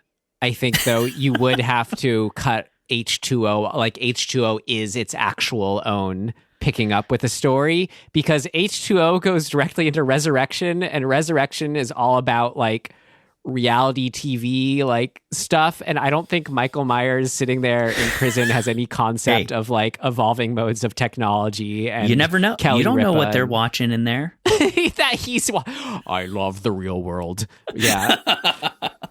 Exactly. I'm sure. He's like, it's been 30 years. Stuff's getting weird out there. At the end of every Halloween movie that's not the first one or this new trilogy, yeah, just cut to Michael Myers just sitting there in the institution, just watching TV. Yeah. Or looking at it, just laying in bed, whatever he does, when he's coming up with all this stuff. Right. His walls are covered in like the script notes of all the other movies. Yeah, he writes his own fan fiction, basically. That'd be fun. Well, fan theories are fun to entertain, though. Always. Usually you would pretty quickly fall through a hole, I'd say. Yeah, I think so. All right. Well, Tim, I mean, God, yeah. I feel like we've said most there is to say about the threes in a franchise kind of during and throughout with our clear examples, our non-Halloween examples. Mm-hmm. But yeah. I'm still glad that we wrapped up the month, though, with, I think very appropriately, the Halloween franchise. Yeah. And we'll, as I said, come back to it all and for Halloween Kills someday, which... Halloween Ends. Thank you. Yeah. Which they believe it or not, begin filming in January. So I will be shocked if that's the end of the Halloween franchise. I think it will be the end of the Laurie Strode franchise, or arc. And I'll be curious to where they take it afterwards, because I would be very cool with them ending it, and then we just wait another 10, 20 years if the world is still in a place where Michael Myers can be in conversation with it, then great. We'll see. Yeah. I don't know. But I have a feeling it's going to make tons of money because it has the sense of being like the Friday the 13th, the final chapter being like exactly. Only the fourth one. Yep. Yeah. Great. Cool, man. We did it. Happy Halloween, everyone. Yes. Well, we can wind down, as we always do still, with some recommendations, and then we haven't talked about it, but I suppose we'll just do another hat pull, too. That sounds good. See what we're doing next week. All right, for recommendations, well, I have one that's kind of on theme. I had almost one I did last week, but just because I watched sort of a missing piece in my John Carpenter oeuvre I hadn't seen, which was Christine. Have you seen Christine? Wow, you haven't seen that. That's interesting. Yeah, I've seen it. It's wild. I was watching Red Letter Media. They did their own kind of this fun ranking, two of them, of their top John Carpenter movies or just ranking them all. And this one was way up there for both of them. I'm like, oh shoot, forget about that movie. I haven't seen it. So picked it up from the video store and God, I loved it. It was really good. Like quite the finale. Yeah, like the way there's something that's a great melding of Stephen King and John Carpenter tone wise, and I forget if there's any more examples, but this, God, it proves they're really simpatico with each other. The evolution of witnessing the car's powers, I think, was my favorite thing, and just how those effects looked of it healing itself. So cool, very cool. I watched a whole thing on how they did that. Yeah. It's wild. Neat. I should check that out. But is this one of those movies where from the get-go, like the opening sequence, it's like a flashback of the car on the conveyor belt and something goes wrong and like some of the rock and roll music starts playing. I'm just like, oh, this is a legit good film. This isn't like a middling, just kind of working in places, John Carpenter movie. He has such a range of his films cover. I'm like, oh the man, cinematography in it is amazing. Yeah. Oh yeah. God. I mean, we should have shouted out for Halloween 3, Dean Cundy. Like, I hope you at least thought the film looked gorgeous because I loved how it looked. That 235, everything, the lighting, great. But it's evident it's evident in Christine. Anyway, I hadn't seen it. I'm glad I have, and you should check out The Fog and let us know what you think. I'd very much like to do that as soon as possible. I had a nice experience, and that's fairly understated. So last second on, I think it was Sunday, my buddy texts me and he's like, hey, sorry, late notice, but I just got an extra ticket for a double feature at the Chinese Theater of Evil Dead 2 and Army of Darkness. And I had just watched those because I wanted to show Britt them. She had never seen them. And I was like, oh, I mean, am I really up for watching them again? And I was like, well, they're on the big screen. That's kind of cool. Never done that. And then he goes, Q&A with Bruce Campbell. And I'm like, oh, okay. All right. Hang on. Yes, I'm in. I bought Britt a ticket so she could come. And the Q&A was between the two movies, which I thought was very smart. And I'm not really like a starstruck type person or whatever like that. Like I just view those people as people, and that's cool. But I will say that seeing Bruce Campbell and having him just sort of stand up there and like just shoot the shit. He's such a yuckster. He knows how to please the crowd. Dude, it was like the most pleasing, like I can't think of a time in recent years that I was just like, this is amazing. Like this is really like a true treat for me just as a person to like see this dude that I admire and, have watched, arguably I've watched Evil Dead 2 more than any other horror film. And so there's just something really nice about getting to have this type of experience where you're like, oh yeah, cool. I get to actually see this person in real life as a person.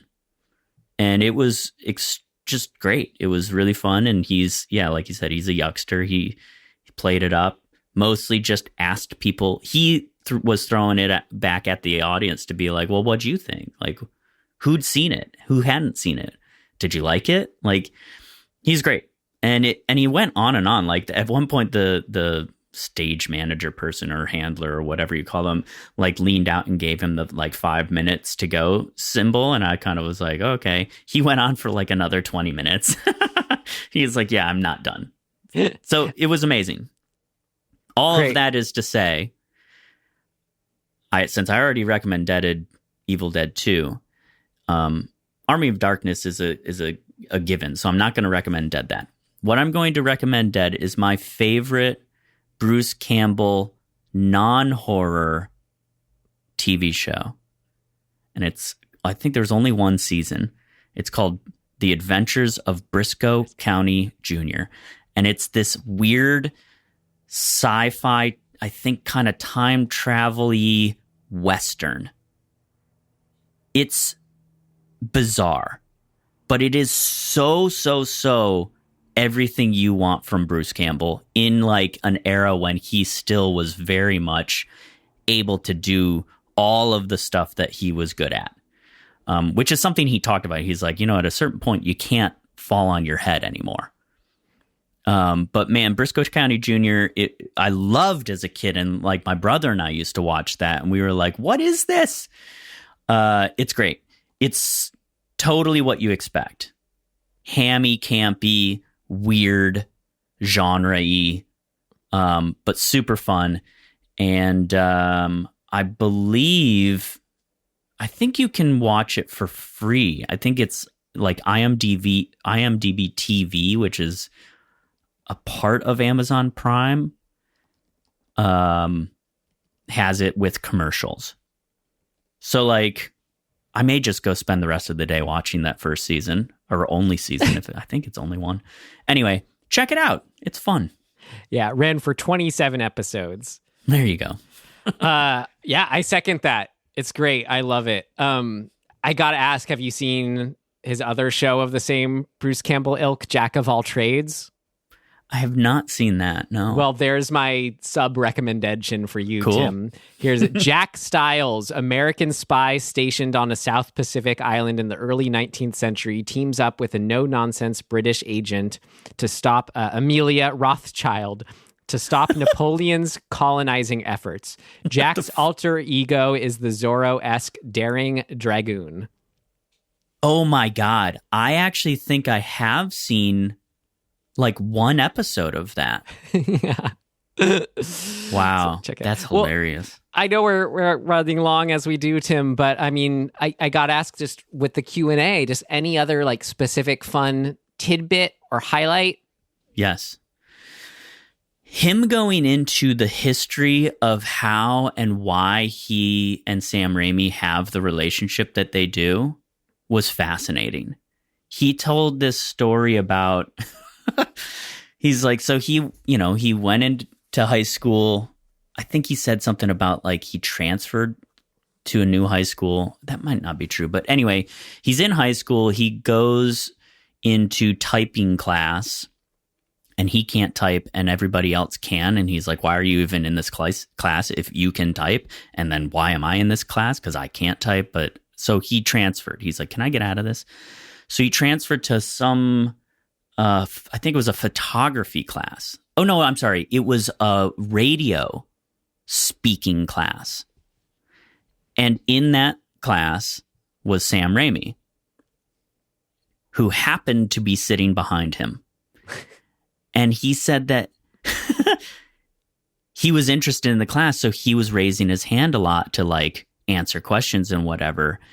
And as he would do that, Sam Raimi would take a number 2 pencil that had been sharpened very sharp, and anytime Bruce Campbell started talking, Sam would stick the end of the pencil into the back of his neck, but couldn't be seen because of the way the the desks were oriented. The teacher couldn't see what Sam was doing. He was like being sly about it. And he said it became this sort of battle. He's like, oh, I know what this guy's trying to get me to break, and I'm not going to do it. And so that's how they met, is by Sam Raimi, sadistic fuck, torturing Bruce Campbell and seeing if he could get a reaction out of it. And Bruce Campbell being like, I can take this. That's great. And he's like, eventually, like after the class, he turns around and he's like, what the fuck's your problem, man?